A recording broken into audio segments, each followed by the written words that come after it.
Hablando se entiende la gente. Es la entrevista ciudadana en Medio a Medio. Sí, como les anunciamos, estamos ahora junto a la Seremi de la Mujer y Equidad de Género en nuestra región, Camila Roberts Azócar, para hablar de actualización del IVE, la ley integral y un par de temitas más de tu interés seguramente. ¿Cómo estás, Seremi? Bienvenida.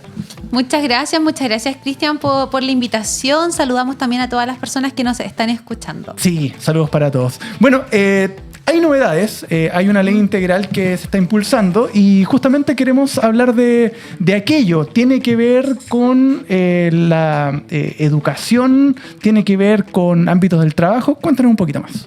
Sí, bueno, de hecho la ley integral precisamente tiene relación con eso, cómo nosotros transversalizamos este enfoque de prevención, sanción y erradicación de la violencia en diferentes espacios. De hecho, en todos los espacios. Esta ley, la ley integral, uno de los aspectos que trata es que reconoce diferentes tipos de violencia.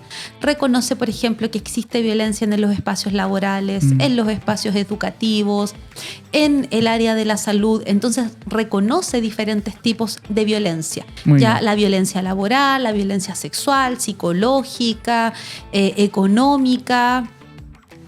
Reconoce esos diferentes tipos de violencia y también otro aspecto importante es que hace un llamado a que efectivamente todas y todos nos hagamos cargo, es decir, nos hagamos cargo desde el área de la salud, nos hagamos cargo desde, por ejemplo, los diferentes ambientes laborales y eso también es como una innovación súper grande. Sí, de hecho acá estaba viendo que, bueno, muchas veces esto parte desde la cuna, desde los niños, y hay un avance justamente en el derecho a una educación libre de estereotipos de género, que pasa harto, que compórtese como señorita, o los niños pueden ser más locos y no sé, pues, hacer juegos más bruscos. Ya eso marca mucho para adelante, porque es lo que están aprendiendo y es lo que están adquiriendo en más. Afortunadamente ha ido cambiando eso, con nuevas generaciones también de profesores, en fin, pero desde ahí ya nos estamos poniendo límites y nos estamos justamente estereotipando. Sí, pasa mucho que, de hecho, la ley menciona lo de la educación no sexista y como bien tú dices, es una educación que esté libre de estereotipos de género. Durante el año 2022, el Ministerio de Educación realizó diferentes jornadas de educación no sexista y cada curso tenía su propia jornada también de acuerdo a su edad. ¿Ya? Y pasa mucho, por ejemplo, me acuerdo, no sé si fue precisamente en los terceros básicos, que la actividad tenía relación con poder dibujar un mapa del colegio, un plano del colegio, del patio donde ellos van a recreo y poder, por ejemplo, dibujar qué hacen las niñas, qué hacen los niños, cómo se utiliza el espacio también de manera diferenciada. Y esto nos llevó también a conclusiones, por ejemplo, que hoy en día las niñas están en los márgenes del patio. Entonces las niñas no están quizás jugando a la pelota, las niñas quizás no están practicando deporte durante los recreos y eso lógicamente que va generando brechas. Ya lo mismo, por ejemplo, cuando yo personalmente estuve en uno de los talleres donde estuvimos hablando sobre profesiones. Ya sobre profesiones, sobre en general expectativas también laborales que puedan tener niñas y niños y existían muchos estos estereotipos de que los niños son bomberos, los niños son carabineros, los niños son médicos, las niñas son enfermeras, las niñas son profesoras y eso también vamos reproduciendo ciertos estereotipos de género. Totalmente, sí, es un trabajo continuo y también corresponsable, porque es el colegio, es la familia, son los amigos, es un cambio cultural al final del día. Entonces, de verdad es algo para avanzar. ¿Algún otro atisbo especial que tenga esta ley integral que debamos conocer, que debamos estar atentos para poder también hacer uso de ella? Bueno, la ley integral, aparte de reconocer diferentes tipos de violencia, hacer un llamado también a que en todos los espacios se elimine, se sancione y finalmente se erradique la violencia contra las mujeres, también incorpora otras cosas, por ejemplo, que uno muchas veces puede decir son detalles, pero son sumamente importantes para las personas que efectivamente están viviendo violencia. Por ejemplo, le dice al Ministerio de Educación que en el caso de que exista una mujer, por ejemplo, que tiene alguna medida de protección, o alguna mujer, por ejemplo, que ha sido víctima de un femicidio frustrado o que esté siendo víctima de violencia extrema, su hijo tenga prioridad, por ejemplo, para ser relocalizado o cambiado de establecimiento. Entonces, muchas veces podemos decir, oye, esos son detalles, pero realmente es súper importante que una mujer que esté viviendo violencia, que tenga que separarse un poco también del agresor, que no quiera tener relación con el agresor, también pueda, por ejemplo, tener más facilidades a la hora de cambiar a sus hijos de los establecimientos educacionales. Claro. Entonces, la ley integral tiene muchos de estos detalles que realmente están considerando las necesidades también que tienen las mujeres que hoy en día están viviendo violencia. ¿Y dónde podemos encontrar más información si quiero interiorizarme justamente en estos otros detalles que tiene la ley integral? Bueno, siempre pueden ir a la ley, pueden hacer una revisión de la ley. En general, la Biblioteca del Congreso Nacional siempre tiene todas las leyes disponibles y esta es la ley número 21.675. Ya, muy Entonces, bien. ahí ustedes pueden leer la ley.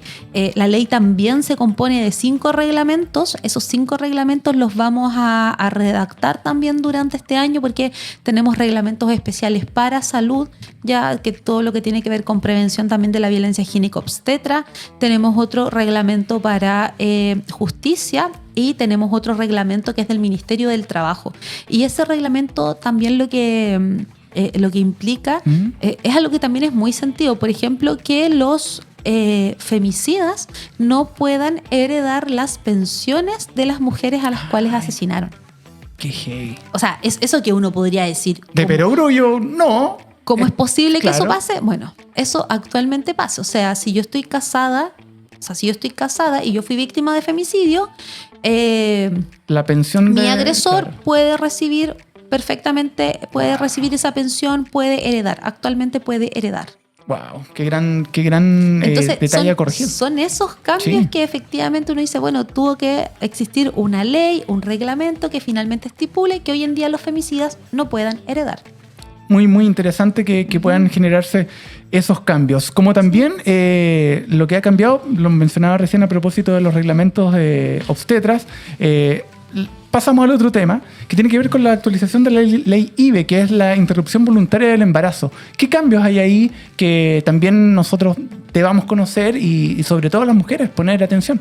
Sí, bueno, ahí esta es parte también de nuestra agenda sobre derechos sexuales y reproductivos. Y la verdad es que aquí tenemos varios avances. Estamos trabajando arduamente en fortalecer también los derechos de las mujeres. Y aquí, bueno, se presentan, yo diría que 3 aspectos fundamentales. Por una parte, vamos a ingresar un proyecto sobre aborto, pero ese proyecto lo vamos a ingresar en el mes de diciembre, claro, como lo mencionó nuestro presidente en la cuenta pública. Ese proyecto recién vamos a conocer los detalles en el mes de diciembre. Muy Eso bien. es una de las cosas. Por otra parte, estamos mejorando la implementación de la ley IVE. La ley IVE, que es la Ley de Interrupción Voluntaria del Embarazo, en 3 causales. ¿Ya? Tenemos 3 causales, que la primera causal es riesgo de la vida de la madre, Así es. la segunda causal es la inviabilidad del feto y la tercera causal es por violación. Ya tenemos esa ley que actualmente está vigente, Claro. ya nosotros no estamos generando cambios en esa ley, sino que lo que estamos haciendo es mejorar la implementación de una política pública. Entiendo. Ya, en general las políticas públicas, cuando trabajamos en políticas públicas existe como todo un ciclo ya que tiene que ver primero con que diseñamos políticas públicas, luego las implementamos y luego también generamos evaluaciones en torno a cómo se está generando esa implementación para poder hacer mejoras. Claro. ¿Ya? Entonces, que el sistema funcione correctamente y se adapte a la realidad. Y que el sistema se adapte, que funcione correctamente, lograr identificar. Entonces estamos en un proceso donde hemos estado generando fiscalizaciones para precisamente poder evidenciar dónde se están generando esos puntos críticos, esos nudos críticos que quizás no permiten la correcta implementación. Y eso nosotros también lo tenemos que visibilizar. La semana pasada tuvimos un curso que nos hizo APROFA, que es una institución muy reconocida a nivel nacional. ¿Sí? Nos hizo este curso de actualización de la ley IVE. Y, por ejemplo, nos mencionaba que en el caso de la causal, porque siempre cuando hablamos de aborto en 3 causales o la interrupción voluntaria del embarazo, siempre hablamos quizás de la causal número 3 que tiene que ver con la causal de violación. Así es. Pero realmente... es como la que más impacta. Es la claro, que más impacta, pero realmente, por lo menos en nuestra región, las causales que más se utilizan son la causal número 1 y la causal número 2. Tiene que ver con riesgo de la vida de la madre y inviabilidad del feto. Y lo que nos mencionaban en este curso de actualización, ¿sí?, es que aproximadamente se pierden 25 vidas de mujeres al año, 25 vidas de mujeres al año a nivel nacional por problemas en el embarazo, por problemas durante el embarazo y el parto. ¿Ya?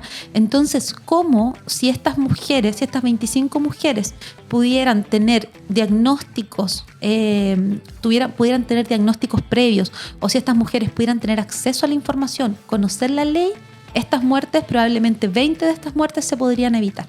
Totalmente. Entonces, a eso es lo que queremos llegar, que las mujeres puedan tener embarazos más seguros y que realmente tomen decisiones completamente informadas. Y eso es algo que nosotros estamos fortaleciendo con la tercera medida, porque ¿sí?, hablamos de que vamos a presentar este proyecto de ley en diciembre.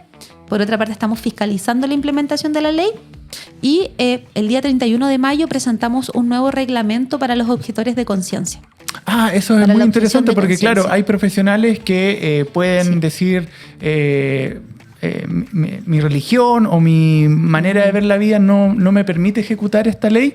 ¿Y cuánto es el porcentaje que hay acá de profesionales que dicen tengo objeción de conciencia?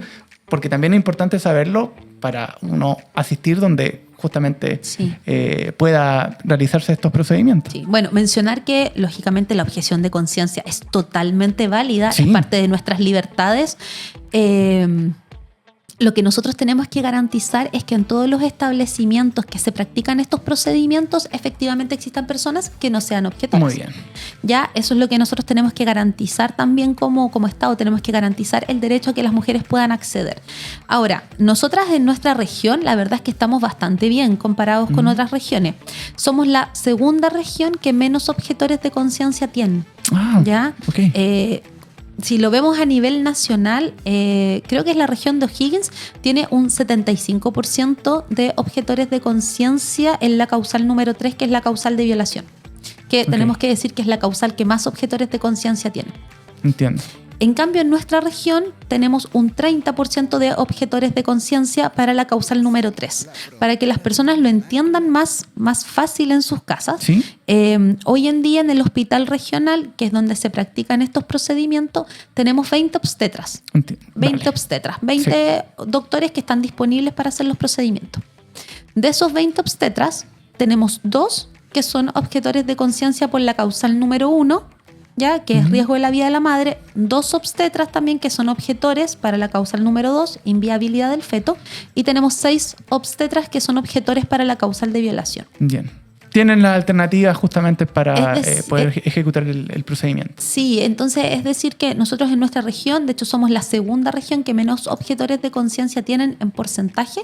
La primera región es Coquimbo, ¿ya? Pero eso es importante porque las mujeres que necesitan hacer este procedimiento, tienen que saber que siempre va a haber alguien en su turno que lo puede practicar. Sí, y también importante que haya control periódico, que estén, no sé, inscritas en un CESFAM, o si estén en algún centro médico privado particular, que hayan controles permanentes, porque si no, cuando llega algún momento en que necesitan este procedimiento o asistir, que tengan también alguien de confianza, porque sucede mucho de que se pueden echar para atrás o tienen miedo, que es súper natural.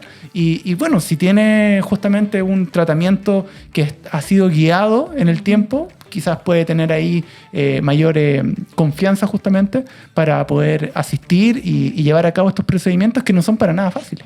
Sí, y yo creo que... Emocionalmente. Como tú mencionas, no son procedimientos que son fáciles. Cuando se discutía la ley IVE, la interrupción voluntaria del embarazo en 3 causales, habían muchos mitos. O sea, que las mujeres casi iban a abortar por deporte, o que, por ejemplo, se iba a acabar la Teletón. O sea, habían muchos mitos en torno a la ley y realmente nada de eso ha ocurrido. O sea, esta ha sido una ley que efectivamente se ha implementado con mucha responsabilidad. Incluso cuando las personas dicen, bueno, inviabilidad del feto, o sea, las inviabilidades son graves, o sea, no tienen que ver con una discapacidad, claro, sino que tiene que ver, por ejemplo, con un bebé que no desarrolló pulmones. Claro, entonces, y uno sin pulmones no puede vivir. A eso nos referimos con una inviabilidad del feto, o sea que la vida fuera del útero de la madre es totalmente incompatible. Claro. O sea, el bebé va a morir, va a morir apenas como que tenga el parto. Entonces, claro, realmente también tiene que ver con un sufrimiento que uno le está causando al bebé. Claro, y la madre también, que tiene que vivir todo ese proceso hasta el final, siendo que el resultado médicamente ya se sabe. Entonces, también hay un tema ahí de la salud, no solamente física, sino también mental de la madre en ese caso. Uh-huh. Sí, queremos agradecerle estos temas, pero también nos gustaría abordar uno que está por venir, una ley que ha sido muy esperada, la ley Karin, que se le ha llamado contra el acoso y el abuso laboral, también con la parte sexual también involucrada, que entra en vigencia el 1 de agosto. Y bueno, hay distintas conductas que desde ahora van a ser delito y que muchas veces también por una cuestión cultural la sufren en muchos casos mujeres. Entonces también queremos entender un poquito cómo cambia y cómo también, en este caso, la Secretaría de la Mujer y Equidad de Género puede acompañar en esta implementación. Acá estaba viendo algunas conductas como restringir a un subordinado las posibilidades de hablar, separar a un trabajador de sus compañeros cambiándolo de lugar, prohibir a los compañeros que hablen con una determinada persona, obligar a alguien a realizar labores en contra de su conciencia. En fin, una serie de ejemplos que van a ser delito y que si uno las lee y en la experiencia laboral que uno tiene y también de conocidos amigos, claro, esto le pasó a una amiga, esto le pasó a una conocida. Pasa mucho que estos casos, bueno, de hecho que se llame Ley Karin, es justamente por el caso de una TENS del hospital de Chillán que sufrió este acoso laboral y finalmente decidió quitarse la vida a propósito de los malos tratos que tuvo. Entonces, eso ya devela que muchas veces las mujeres son las principales afectadas. Sí, de hecho las mujeres son las principales afectadas dentro también de las prácticas de acoso sexual, también en el trabajo. Yo creo que esto también es un llamado a mejorar los ambientes laborales. Tenemos que recordar que esto también se enmarca dentro de la firma de la ratificación del convenio 190 de la OIT para promover espacios laborales más seguros y libres de violencia. Y yo creo que esto es importante que se lleve a una conversación también dentro de los equipos de trabajo. O sea, yo creo que es importante también problematizar ciertas situaciones que se han normalizado dentro de los equipos de trabajo. Y por eso también esto es responsabilidad de todas y todos. O sea, esto parte también por las jefaturas, quizás facilitando también estos diálogos, pero Aquí también tenemos que eliminar la violencia en todos los aspectos, en todos los ámbitos. Ahora, ¿qué es lo específico también de esta ley? Que Ley Carín incorpora a todas las empresas que tienen más de 10 trabajadores y les pide que hagan ciertos protocolos para la prevención, sanción y erradicación de la violencia. Es decir, cada empresa que tenga más de 10 trabajadores va a tener que tener un protocolo de actuación, ¿ya? Actualmente por ejemplo, los servicios públicos, algunos municipios acá de la región, como la Municipalidad de Arica, ya tiene estos protocolos. Nosotros tenemos estos protocolos. Ahora, lo importante es también que estos protocolos puedan ser sensibles al género. ¿Y cómo lo digo en forma más fácil? O sea, que realmente logre que estos protocolos también no sigan reproduciendo los mismos estereotipos de género. Claro. O sea, un ejemplo, hace un tiempo atrás, parece que fue el año pasado, que también fue como en el hospital de Río Bueno, se les entregó como regalo, entre comillas, como un juguete sexual a una funcionaria. Entonces, es que es una broma. Es que eso no es una broma. Eso no es una broma, es una práctica que no corresponde. Entonces, realmente tenemos que dejar de normalizar ese tipo de prácticas. O sea, yo no puedo tener también un lenguaje que no sea apropiado para mis compañeras de trabajo. Claro, o sea, que sea acorde. Que sea acorde. Y yo creo que eso es importante conversarlo dentro de los equipos, porque finalmente es ahí donde nosotros efectivamente vamos a poder generar este cambio de conducta. Claro, al ser empresas de más de 10 trabajadores, van a estar involucradas muchas pymes. Y quizás también las pymes, van a tener que generar un reglamento del cual quizás no tienen un conocimiento muy acabado. En ese sentido, la Seremía puede prestar un apoyo, puede prestar, no sé, un formato, algo que ayude justamente a estas pymes de 10, 12, 14 trabajadores a tener un protocolo que les pueda justamente ayudar a esta convivencia mucho más armónica. Bueno, en general nos preguntan a nosotras por la Ley Carín, pero realmente Ley Carín le corresponde al Ministerio del Trabajo. Sí, porque entra en el Código del Trabajo esta Ley 21.643. Entonces es una ley que tiene asiento en el Ministerio del Trabajo. De hecho, ya también existe la circular que emanó la Superintendencia del Trabajo, pero son ellos también los que van a ser encargados de fiscalizar que la ley efectivamente se cumpla. Excelente. Entonces, si tienen alguna duda, es del Ministerio del Trabajo. Claro, que se acerquen entonces a las instancias correspondientes. ¿De Dirección del Trabajo también podría ser? Sí. Parece que es el ISL.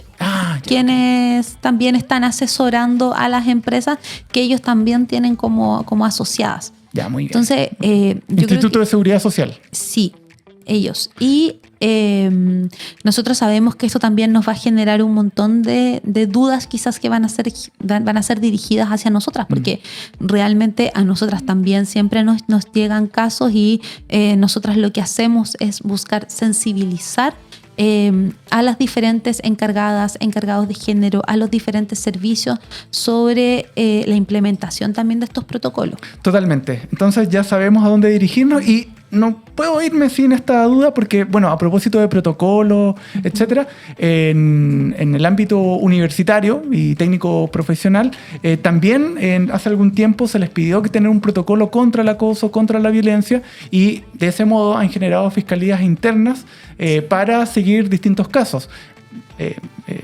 Claro, muchas veces para no judicializar esto y llegar a alguna mediación y resolverlo más rápido, pero a veces se demoran tanto o más que haberlo judicializado. Entonces, ¿esta Ley Carín se empalma de algún modo o son espacios totalmente distintos? No, los espacios educativos tienen su propia ley, que es la Ley 21.369 y que regula el acoso sexual, la violencia y discriminación de género en instituciones de educación superior.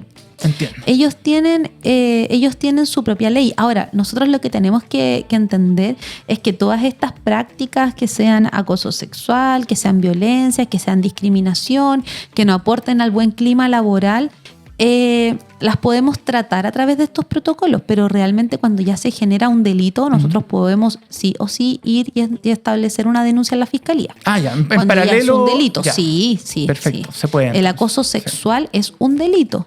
Es un delito y ustedes pueden, cada persona que ha sido víctima de acoso sexual puede interponer una denuncia en la fiscalía para que esto se investigue y se sancione también. Perfecto, muy claro. Eso es súper importante porque...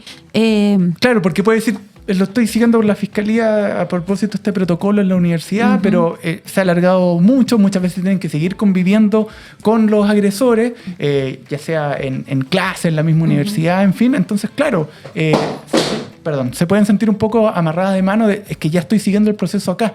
Pero no es excluyente. No, o sea, si es un delito, por ejemplo, de acoso sexual, perfectamente se puede hacer la denuncia donde corresponda. Ya, muy bien. Estamos clarísimos. Sí, es importante establecer también la denuncia. Muy bien. Clarísimo. Nos ha actualizado cabalmente estos distintos temas que son de interés, por cierto, para la mujer, que van con la equidad de género, pero también a quienes nos afecta también, pero quizás menos que a ustedes. Es importante también estar atentos y apoyar en caso de que lo veamos. Así que, como en la visita anterior, interpelar, también estar acompañando y denunciar, independiente de que no me esté pasando a mí directamente, si soy testigo de una situación que esté afectando a una persona en cuanto a acoso, en cuanto a violencia, siempre es mejor involucrarse y ser, entre comillas, cuático, porque para que no pase a mayores, y al final estamos en sociedad, entonces tenemos que cuidarnos entre todos. Sí, es importante eso que mencionas, apelar al cambio cultural. Aquí los hombres no se tienen que sentir ajenos a esto, realmente es un problema que tenemos que combatir como sociedad, y como tú dijiste, acompañar, interpelar, intervenir y denunciar son nuestras campañas de prevención de la violencia. Por una parte, sí es mi problema, hacernos cargo, hacernos responsables y lleguemos a cero. Totalmente. Lleguemos a cero.